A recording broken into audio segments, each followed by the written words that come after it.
जिसके कान हो वो सुन ले, जिसकी आंखें हों वो देख ले। थैंक यू दोस्तों ट्यून इन करने के लिए। मैं साइरस स्पीक्स हूँ और ये मेरी टेस्टिमनी कि कैसे मैं इस्लाम को छोड़ करके मसीहियत में आया हूँ। तो मुझे मालूम है ये थोड़ा अजीब है क्योंकि बहुत से लोग जो मुझे फॉलो करते हैं उन्हें ये नहीं मालूम है कि मैं मुसलमान हुआ करता था। यहाँ तक कि मेरे कई सालों से जो दोस्त रहे हैं उन्हें भी ये नहीं मालूम है कि मैं क्रिश्चियनिटी में चला गया हूँ। तो मैंने सोचा कि ये अच्छा रहेगा कि एक वीडियो बनाया जाए और इस पर मैं अपनी गवाही दूं और समझाऊं कि कैसे मुझे यीशु ने इस्लाम में से निकाला, और ये भी कि क्यों मैंने ये फैसला लिया कि मैं इस क्रिश्चियनिटी के फेथ में ही आगे बढ़ूं।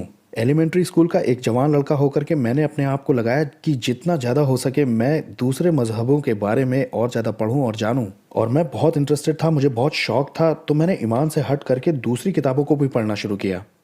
और मैंने अलग अलग किताबें पढ़ी, यहूदियों के बारे में और एथिज्म के बारे में, क्रिश्चियनिटी के बारे में, इस्लाम के बारे में, और ये लिस्ट बस बढ़ती चली जा रही थी। और मैं आकर के रुका हूँ इस्लाम पर। मेरे लिए सिर्फ इस्लाम का ही सेंस बनता था, और इस्लाम का सेंस इसलिए बनता था क्योंकि आखिर में इस्लाम ही ये सिखाता है कि तुम अच्छे कामों को करके, अच्छी चीज़ों को करके जन्नत में जा सकते हो। इस्लाम ये कहता है कि तुम्हें करना है। इसकी जगह क्रिश्चियनिटी कहती है कि क्राइस्ट ने कर दिया है, वो भी हमारी जगह पे।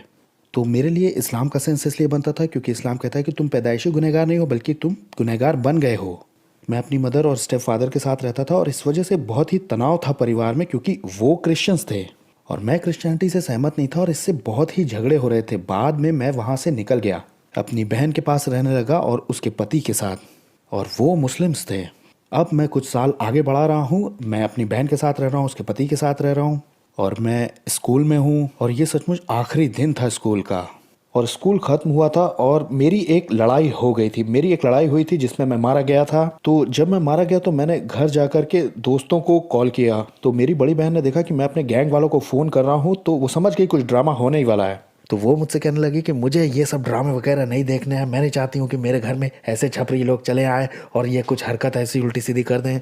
और जब हमारी ये सब बहस हो रही थी उसी वक्त दरवाजे पर एक दस्तक हुई। अब जैसे ही हमने दरवाज़ा खोला तो मैं क्या देखता हूँ कि एक गोरा क्रिश्चियन आदमी हमारे दरवाजे पे खड़ा हुआ था। और ये मैं इसलिए बताना चाहता हूँ क्योंकि उस वक्त मैं नस्लवाद से भी जूझ रहा था। मेरी बहन ने फैसला किया कि उसे अंदर बुलाया जाएगा। मैं नहीं जानता कि क्यों, वो मुसलमान थी, मैं मुसलमान था, हम दोनों क्रिश्चियंस को पसंद भी नहीं करते थे, फिर भी मेरी बहन ने उसे अंदर बुलाया। और वो हमें बता रहा था कि कैसे उसके चर्च मेंबर्स ने और उसने मिल करके फैसला लिया है, क्योंकि अब स्कूल के आखिरी दिन हो गए हैं और अब गर्मियां भी आ गई हैं, कि वो और उसके स्टाफ मेंबर्स मिल करके अपने घर पर बुलाएंगे हमारे पड़ोस के जवान बच्चों को और हम पड़ोस के जवान बच्चों को, सबको। और मेरी बहन ने मुझ पर दबाव बनाया कि मैं वहाँ जाऊँ और इन सब लड़ाई झगड़ों के ड्रामों से दूर रहूँ और मुझे ऐसी जगह जाना चाहिए जहाँ पर पॉजिटिविटी होती है। तो मैं उस आदमी के घर पहुँचा और मैंने चारों ओर देखा और वहाँ चारों तरफ अजीब से क्रिश्चियंस, और मैं अपनी लाइफ में कभी भी इतने जवान क्रिश्चियंस के बीच में गया ही नहीं था।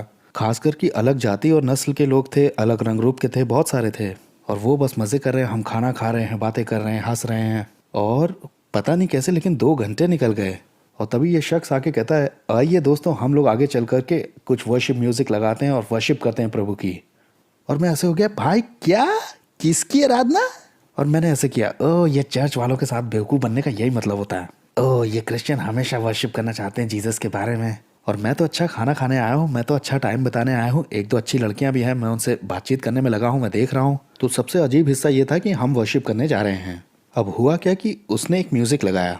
अब वो मेरे लिए बिल्कुल हिप्पी म्यूज़िक था वैसे वो नॉर्मल क्रिश्चियन म्यूज़िक, वो एकॉस्टिक गिटार पे था। अब मैंने तो वैसा कभी नहीं सुना था, जो कुछ मैंने पहले सुना हुआ था वो तो ऐसे बुलाया जाता गॉस्पेल म्यूज़िक। अब मैं सोच रहा हूँ ये क्या पागलपंती है हिप्पी जैसी, वी लव यू जीसस। अब आप तो वो आवाज़ समझ रहे होगे, लेकिन मैं सोच रहा हूँ कि ये सब क्या चल रहा है।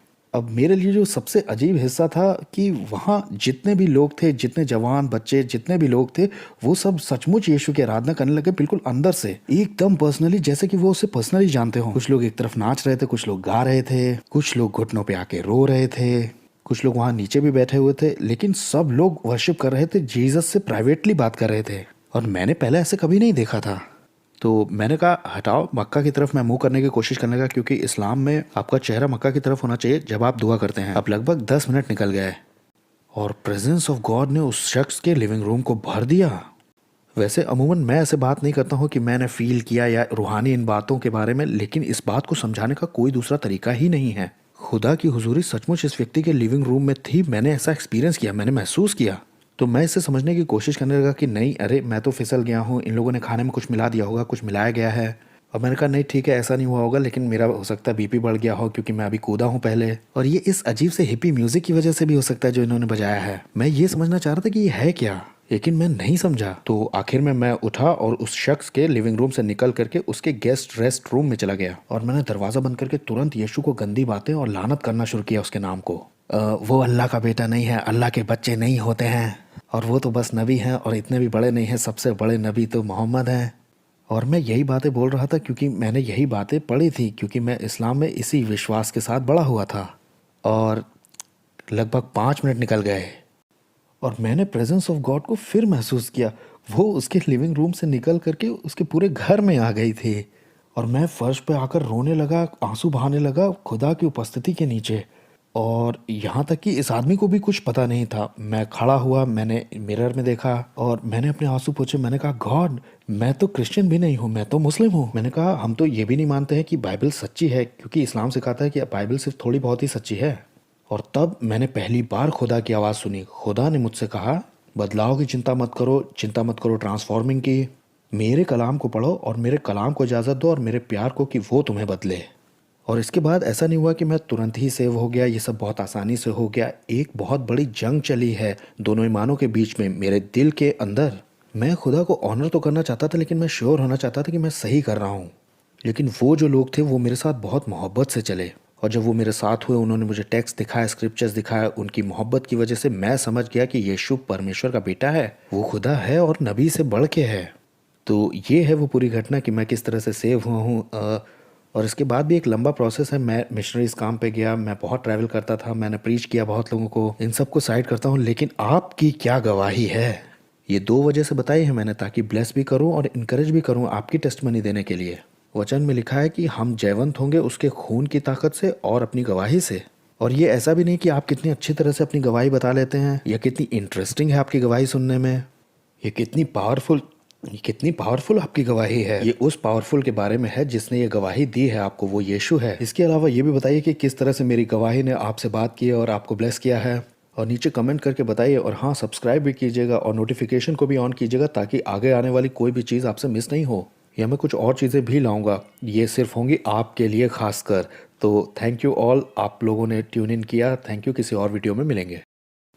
तो मेरे आखिरी वीडियो में जिसमें मैंने अपने कन्वर्जन की स्टोरी को बताया है, जो कि इस्लाम से क्रिश्चियनिटी के लिए थी, या इस्लाम से क्रिश्चियनिटी में जब मैं गया, अरे बहुत सारे लोग मुझे उल्टा सीधा बोल रहे हैं। बहुत से लोग कह रहे हैं या तो मैं झूठ बोल रहा हूँ, और या तो वो लोग कह रहे थे कि तुमने कोई लॉजिकल प्रूफ नहीं दिया है इसके लिए कि क्यों आखिर इस्लाम के तरीके से या मुसलमान होकर के जाना ठीक नहीं है। तो इस वीडियो में ये वो वीडियो है जिसका बहुत से लोग इंतजार कर रहे थे, जिसमें आखिरकार मैं ये बताने जा रहा हूँ कि 5 वो दिक्कतें जो कि इस्लाम में हैं। अच्छा, ये वो 5 कारण नहीं है कि मैं क्यों इस्लाम से नफरत करता हूँ, या वो 5 कारण कि क्यों इस्लाम स्टूपिड है या मुसलमान स्टूपिड हैं। मैं सभी लोगों से प्यार करता हूँ और इसमें कोई लड़ाई की बात नहीं है। ये सिर्फ इस बारे में है कि मैं ये बता रहा हूँ कि लॉजिकल क्या कारण है, या थियोलॉजिकल कारण, या रिलीजियस कारण, जो भी आप कहें। इसमें यह है कि क्यों आखिर इस्लाम बुनियादी तौर पर ईमान के रूप में बिल्कुल ठीक नहीं है। तो अपने पहले कारण के लिए हमें जाना होगा हिस्ट्री में, ओरिजिन ऑफ इस्लाम में। तो बहुत से जो मुसलमान हैं वो सिखाएंगे कि अब्राहम के बारे में, इस्माइल, याकूब, दाऊद, यीशु के बारे में, और ये सिखाएंगे कि ये सब मुसलमान लोग थे। लेकिन जैसा कि हम जानते हैं कि 600 साल बाद तक भी क्रिश्चियनिटी के इस्लाम की शुरुआत नहीं हुई थी, या यीशु मसीह के मारे जाने, गाड़े जाने और जी उठने के बाद तक। और इसे शुरू किया था उनके सबसे बड़े नबी मोहम्मद ने। और जब ये शुरू हुआ तो मोहम्मद की उम्र थी लगभग 25 साल की और उसकी वाइफ खदीजा की उम्र थी 40 साल की। और मोहम्मद, चाहे कोई भी कारण हो, लेकिन वो एक गुफा में गया हुआ था, जैसे कि सचमुच अपने आप को खोजने के लिए या दुआ करने के लिए, मेडिटेट करने के लिए, चाहे कोई भी कारण हो। और फिर इस घटना में मोहम्मद का सामना होता है, जो कि उसने खुद कहा है कि एक जिन्न था। और ये कोई कहानी नहीं है जो कि मैंने अपनी तरफ से बनाई है, ये है जो कि इस्लाम सिखाता है। उसका एनकाउंटर हुआ था इविल स्पिरिट से, ये उसकी कहानी के हिसाब से। और इन बदरूहों ने उसे बताया कि उनके पास एक सच्चा पैगाम है जो कि सच्चे खुदा की तरफ से है, जो कि उनके हिसाब से अल्लाह है। और मोहम्मद ने खुद भी उनका यकीन नहीं किया। वो गया और उसने अपनी बीवी को बताया, खदीजा को। उसने कहा कि उसके पास एक डीमन आया था बहुत एग्रेसिवली, और उसने कहा कि वो खुदा की तरफ से है। उसकी बीवी खदीजा, जो कि इस एनकाउंटर में उसके साथ थी भी नहीं, वो बोली नहीं नहीं बेबी, वो तो एंजल्स हैं, वो डीमंस नहीं है। सुनो वो जो तुम्हें बता रहे हैं। तो ऐसे हुई है इस्लाम की शुरुआत। अब कारण यह है कि इस बात का कोई मतलब नहीं बनता, क्योंकि पहली बात कि वो खुद वहाँ थी ही नहीं कि उसके एनकाउंटर के बारे में उसे बताए कि वो एंजल्स थे या नहीं। दूसरी बात कि जब कहीं बाइबल में आप ऐसा कुछ देखते हैं, हर बार जब भी किसी का एनकाउंटर हुआ है एंजल्स के साथ, उन्होंने कभी भी उसे इविल स्पिरिट नहीं समझा। तो उनके उनके ईमान की बुनियाद रखने वाला इस्लाम का सबसे बड़ा नबी खुद अपने मुंह से ये कह रहा है कि वो दुष्ट आत्माएं हैं। ये अपने आप में ही सबसे बड़ी बात है। तो लिटरली इसी तरह से इस्लाम के ईमान की शुरुआत हुई है। और दूसरे नंबर का कारण है ये क्रिएशन, कि कैसे इंसान बने हैं।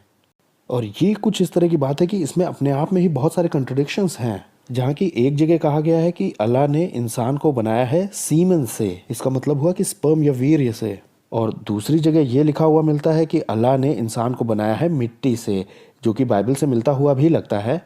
लेकिन फिर एक और जगह ऐसे कहा गया है कि अल्लाह ने इंसान को बनाया है खून के थक्के से। और फिर एक और जगह कहा गया है कि इंसान को कुछ नहीं में से पैदा किया गया है। तो इसी जगह पर हमें देखने को मिल जाते हैं बहुत सारे कंट्रडिक्शंस कि कैसे इंसान को बनाया गया। क्या उसको खून में से बनाया गया, या उसे स्पर्म से निकाला गया, या उसे मिट्टी से पैदा किया गया, या उसे नथिंग में से बनाया गया।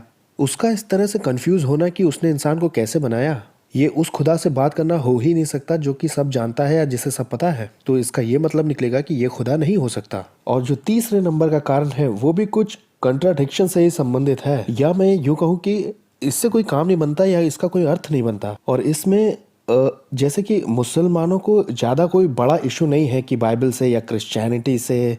अब फैक्ट ये है कि मुसलमान जो होते हैं वो ये कहते हुए दिखाई देते हैं कि बाइबल एक अच्छी किताब है, और क्रिश्चियंस जो होते हैं जनरली वो अच्छे लोग ही होते हैं। लेकिन इस्लाम ये सिखाता है कि बाइबल जो है वो करप्ट हो चुकी है। इसमें कुछ चीज़ें तो हैं जो कि खुदा के कलाम से है, लेकिन इसे तब्दील कर दिया गया है, इसे तोड़ा मरोड़ा गया है। लेकिन इसके साथ दिक्कत यह है कि इस्लाम ये भी सिखाता है कि कुरान जो है वो बदला नहीं जा सकता या तब्दील नहीं किया जा सकता। और जिसका कारण यह है कि ये बदला नहीं जा सकता क्योंकि ये अल्लाह का कलाम है, और अल्लाह का वर्ड कभी बदला नहीं जा सकता है। अब इस बात में आपको कंट्रडिक्शन दिखा कि अगर बाइबल कभी अल्लाह का कलाम हुआ करता था और ये बदल गया और तब्दील हो गया, तो फिर क्यों ये कुरान जो कि अल्लाह का कलाम है ये बदल नहीं सकता या चेंज नहीं हो सकता। और अब इसे पलट के देखिए कि अगर अल्लाह का कलाम कभी बदल नहीं सकता या उसमें कोई गलती नहीं हो सकती, और वो कहते हैं कि बाइबल अल्लाह का कलाम थी लेकिन अब उसमें वो बात नहीं है, तो ये बात तो कुरान से भी मेल नहीं खाती। और हमें अपने आप से पूछने की ज़रूरत है कि कौन सी सच है, क्योंकि ये दोनों बातें सच नहीं हो सकती। एक पूरी तरह से सच्ची है, एक थोड़ी बहुत ही सच्ची है। और लॉजिक ये कहता है कि इसका कोई मतलब नहीं बनता है। और जो चौथे नंबर का कारण है ये भी कुछ कंट्राडिक्शन जैसा ही दिखेगा या कुछ थोड़ा कंफ्यूजिंग। और इसमें आता है उनके नज़रिया जो कि जन्नत और जहन्नुम के बारे में, वो भी खासकर औरतों के बारे में जब भी जन्नत और जहन्नुम की बात हुई। और उनमें से एक बात ये सिखाती है, और इसके बारे में बहुत सारे लोगों को पता है, अब बहुत सारे लोग इस बारे में जानते हैं कि जब भी कभी कोई आदमी मरता है और उनकी वाली उस जन्नत में जाता है, ये सिखाता है कि उन्हें कुछ संख्याओं में मिलने वाली हैं वर्जिन औरतें, कुछ कुंवारी औरतें जिनके साथ वो सो सकते हैं। मुझे लगता है 72 गिनती है उनकी। और इसका कारण यह है कि ये बेकार की बात है। मैं ये भी नहीं कह रहा हूँ कि ये कितना कार्नल सुनाई देता है कि एक आदमी को औरतें मिल रही हैं सेक्स करने के लिए। ये वाली बात तो मैं बता ही नहीं रहा हूँ। मैं ये बता रहा हूँ कि ये भी कहता है कि वहाँ जहन्नुम में बहुत ज़्यादा औरतें हैं बजाय कि जन्नत में जितनी हैं उससे। वहाँ लिटरली ये कहा गया कि हेल जो है ना वो भरा पड़ा है औरतों से, क्योंकि औरतें आदमियों के प्रति नाशुक्रा होती हैं या अपने पतियों के प्रति नाशुक्री होती हैं। और हम इसके भेदभाव में नहीं जा रहे हैं या इसके जेंडर ऑपरेशन में नहीं जा रहे हैं, लेकिन इस तरह से किसी एक को कह देना ठीक है। अगर ज़्यादा औरतें जहन्नुम में गई हैं बजाय कि जन्नत जाने के, तो कैसे वहाँ औरतें ज़्यादा हैं आदमियों के बजाय जन्नत में? थोड़ी सी मैथ करिए, ज़रा लॉजिकली सोचिए कि अगर हर आदमी के लिए जन्नत में या पैराडाइस में वहाँ पर 72 औरतें हैं, तो इसका मतलब ये हुआ कि औरतें ज़्यादा हुई जन्नत में आदमियों की बजाय। और ये सवाल भी मैं पूछना चाहता हूँ कि आखिर ये औरतें आ कहाँ से रही हैं? क्या इन्हें सिर्फ इसलिए बनाया जा रहा है ताकि ये सिर्फ सेक्सुअल प्लेजर दे सकें इन मुसलमान व्यक्तियों को? ये तो बिल्कुल अलग ही बातचीत हो जाएगी और मैं इसमें अभी नहीं जाना चाहता। और आखिर में 5वें नंबर का कारण, और रियली ये सबसे इम्पॉर्टेंट कारण है, ये लोग नजात का कोई भी रास्ता नहीं बताते हैं जिस रास्ते से आप सचमुच सेव्ड हो जाएं। इस्लाम कुछ कामों को, कुछ एक्शंस बताता है कि आपको करने चाहिए। अब चाहे वो दिन भर की आपकी 5 नमाज़ें हों जो कि मक्का की तरफ देख के करनी है, या फिर आपकी वो ट्रिप जो कि खुद मक्का जाके करनी है, कम से कम ज़िंदगी में एक बार तो करनी ही है। और आपको पता है जैसे कि आपने गरीबों को दिया है, या ये सारी जो भी चीज़ें जो आपको करनी ही होती हैं एक तरह से अल्लाह तक पहुंचने के लिए, ऐसा कोई भी असली तरीका नहीं है जिससे जांचा जा सके कि उन्होंने अब तक कर लिया या नहीं। एक तरीके से बात समझाई जाती है कि उनके अच्छे काम एक पुल जैसा बनाते हैं, जो भी उनकी गुड डीड्स हैं या अच्छे कर्म हैं उनसे एक पुल जैसा तैयार होता है, और वो पुल आपकी मदद करता है जन्नत तक पहुंचने के लिए। और अगर आपने उतने अच्छे काम नहीं किए कि आपको वो पुल जन्नत तक पहुंचा सके, लेकिन ये आपको मरने तक पता थोड़ी चलेगा कि आपका पूरा हुआ या नहीं। आइए मानते हैं कि आप अभी कन्वर्ट हुए हैं इस्लाम में, या ऐसा कि आप अभी मुसलमान सिर्फ 5 साल से हुए हैं, तो क्या आप इन 5 सालों में इतना ज़्यादा कर पाए हैं? चलिए ये मानते हैं कि आप पिछले हफ्ते कन्वर्ट हुए हैं, और अगर आप आज मरते हैं तो क्या आपके पास सैल्वेशन है, या आप जन्नत में जा पाएंगे, या अल्लाह के साथ पूरी इटर्निटी तक रह पाएंगे? ये बस इसके साथ जाता नहीं है, या इसका कोई मतलब बनता नहीं कि कोई ऐसा सच्चा तरीका हो कि आपको पता हो कि आपके पास सैल्वेशन है। लेकिन क्रिश्चियनिटी के ईमान में ऐसा नहीं है। क्रिश्चियनिटी का फेथ ये कहता है कि हम कभी भी उतना ज़्यादा हद तक नहीं कर पाएंगे, क्योंकि हम पापी हैं और हम में कमी है। और परमेश्वर ने हमसे इतना प्यार किया है, या हमसे इतना प्यार करता है, कि उसने खुद अपने बेटे को भेजा हमारे गुनाहों की सज़ा भुगतने के लिए, वो भी अपने प्यार की वजह से। और उसने हमारी जगह अदला बदली की है। और अब ये इस बारे में नहीं रह गया कि हमारी होलीनेस या हमारी परफेक्शन कितनी है जन्नत जाने के लिए, बल्कि ये उसकी पाकीज़गी है जो कि हमें जन्नत ले जाने की कीमत बनी है। अब ये कोई बहाना नहीं है कि जिससे क्रिश्चियंस पाप करते रहें या जैसा दिल चाहे जीते रहें। बजाय इसके हमारी सैल्वेशन का दाम चुकाया गया है, और इस चीज़ का भी दाम चुकाया गया कि हम उसके साथ वो रिश्ता भी रख सकें, कि हम पवित्रता से जी पाएँ और उसके लिए जी पाएँ। तो चलिए यही मेरे कारण है, और मुझे उम्मीद है कि ये वीडियो आपको अच्छा लगा होगा। ये किसी को चिढ़ाने या गुस्सा दिलाने के लिए नहीं बनाया गया है। तो मेरी तरफ से मैं शुक्रिया अदा करता हूँ कि आपने मौका दिया, ये वीडियो देखा। और अगर आप चाहते हैं कि मैं बात करूँ क्रिश्चियनिटी के बारे में या इस्लाम के बारे में, या कोई भी सवाल आपका है, तो मुझे प्लीज़ बताइए। मैं जितना बढ़िया हो सकेगा इसे करने की कोशिश करूँगा।